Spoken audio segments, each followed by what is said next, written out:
ಈಗಷ್ಟೇ ಲೋಕಸಭೆ ಚುನಾವಣೆ ನಡೆದು ಮತ ಎಣಿಕೆಗೆ ಎದುರು ನೋಡಲಾಗ್ತಾ ಇದೆ. ಇದರ ಮಧ್ಯೆ ಈಗ ಆಗ್ನೇಯ ಶಿಕ್ಷಕರ ಕ್ಷೇತ್ರದ ಚುನಾವಣೆ ಕಾವೇರಿದ್ದು ಕಾಂಗ್ರೆಸ್ ಮತ್ತು ಬಿಜೆಪಿರವರು ತಮ್ಮ ಅಭ್ಯರ್ಥಿಗಳನ್ನ ಗೆಲ್ಲಿಸಿಕೊಳ್ಳಲು ಕಸರತ್ತನ್ನ ನಡೆಸ್ತಾ ಇದ್ದಾರೆ. ಶತಾಯಗತಾಯ ಈ ಬಾರಿ ಗೆಲ್ಲಲೇಬೇಕೆಂಬ ಪಣ ತೊಟ್ಟು ಕಾಂಗ್ರೆಸ್ ಪಕ್ಷದಿಂದ ಡಿಟಿ ಶ್ರೀನಿವಾಸ್ ರವರು ಅಖಾಡಕ್ಕಿಳಿದಿದ್ದಾರೆ.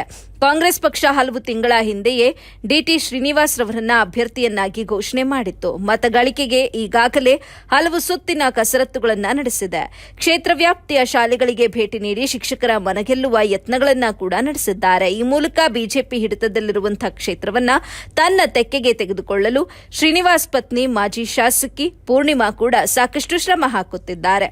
ಹೀಗಿರುವಾಗ ಇಲ್ಲಿನ ಸ್ಥಳೀಯ ಕಾಂಗ್ರೆಸ್ ಮುಖಂಡರು ಇಂದು ನಗರದ ಸರ್ಕಾರಿ ಮಹಿಳಾ ಕಾಲೇಜು, ಬಾಲಕರ ಕಾಲೇಜು, ರಾಯಲ್ ಶಾಲೆ, ವೆಂಕಟಾದ್ರಿ ಕಾಲೇಜು, ಪಾಲಿಟೆಕ್ನಿಕ್ ಕಾಲೇಜು ಸೇರಿದಂತೆ ವಿವಿಧ ಕಡೆಗಳಲ್ಲಿ ಹೋಗಿ ಕಾಂಗ್ರೆಸ್ ಅಭ್ಯರ್ಥಿ ಶ್ರೀನಿವಾಸ್ ಪರ ಮತಯಾಚನೆ ನಡೆಸಿದ್ರು. ಈ ವೇಳೆ ಬ್ಲಾಕ್ ಕಾಂಗ್ರೆಸ್ ಗ್ರಾಮಾಂತರ ಅಧ್ಯಕ್ಷರಾದ ಮುರುಗಮಲ್ಲ ಲಕ್ಷ್ಮೀನಾರಾಯಣ ರೆಡ್ಡಿ ಮಾತನಾಡಿ, ರಾಜ್ಯದಲ್ಲಿನ ಕಾಂಗ್ರೆಸ್ ಸರ್ಕಾರವು ಸರ್ಕಾರಿ ನೌಕರರ ಹಾಗೂ ಶಿಕ್ಷಕರ ಪರ ಇದೆ. ಎಲ್ಲರ ಸಮಸ್ಯೆಗಳಿಗೂ ಸ್ಪಂದಿಸುತ್ತಿದ್ದು ಇದನ್ನೇ ಮತದಾರರ ಬಳಿ ಮನವರಿಕೆ ಮಾಡಿಕೊಟ್ಟು ವಿಧಾನ ಪರಿಷತ್ ಚುನಾವಣೆಯಲ್ಲಿ ಕಾಂಗ್ರೆಸ್ ಪಕ್ಷದ ಅಭ್ಯರ್ಥಿಯ ಗೆಲುವಿಗೆ ಶ್ರಮಿಸಬೇಕು ಅಂತ ತಿಳಿಸಿದ್ರು.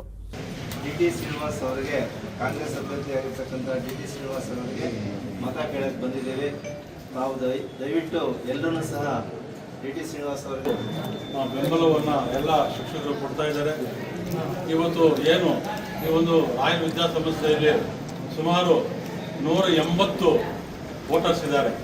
ತಾವೆಲ್ಲ ದಯವಿಟ್ಟು ಎಲ್ಲರೂ ಸಹ ಏನು ನಮ್ಮ ಡಿಟಿ ಶ್ರೀನಿವಾಸ್ ಅವರಿಗೆ ಮತವನ್ನು ಕೊಟ್ಟು ನಾವು ನೀವೆಲ್ಲ ಮತ ಕೊಟ್ಟು ಜಯಶೀಲನ ಮಾಡಬೇಕಂತ ನಾವೆಲ್ಲರೂ ಕಾಂಗ್ರೆಸ್ ಮುಖಂಡರು ನಾವು ಮನವಿ ಮಾಡಿಕೊಡ್ತಾ ಇದ್ದೀವಿ. ಕಾರಣ ಇವತ್ತು ತಮಗೆಲ್ಲ ಗೊತ್ತಿರತಕ್ಕಂಥ ವಿಚಾರ, ನಮ್ಮ ಸ್ಥಳೀಯವಾಗಿರ್ತಕ್ಕಂಥ ಶಾಸಕರು ಇವತ್ತು ರಾಜ್ಯ ಮಟ್ಟದ ಉನ್ನತ ಶಿಕ್ಷಣ ಸಚಿವರಾಗಿದ್ದಾರೆ.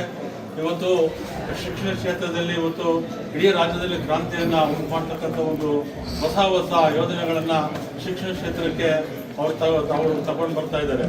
ಇನ್ನೊಂದು ವಿಚಾರ, ಇವತ್ತು ನಮ್ಮ ತಾಲೂಕಿನಲ್ಲಿ ಇಂಜಿನಿಯರಿಂಗ್ ಕಾಲೇಜ್ ಮಾಡಲು ಈಗಾಗಲೇ ಎಲ್ಲ ಪಾಲಿಟೆಕ್ನಿಕಲ್ಲಿ ಇನ್ನು ಶುರು ಮಾಡ್ತಾ ಇದ್ದಾರೆ. ಅಡ್ಮಿಷನ್ಸ್ ಎಲ್ಲ ಶುರು ಮಾಡ್ತಾ ಇದ್ದಾರೆ. ನಮ್ಮ ಶಿಕ್ಷಣ ಕ್ಷೇತ್ರದಲ್ಲಿ ನಿಮ್ಗೆ ಏನೇ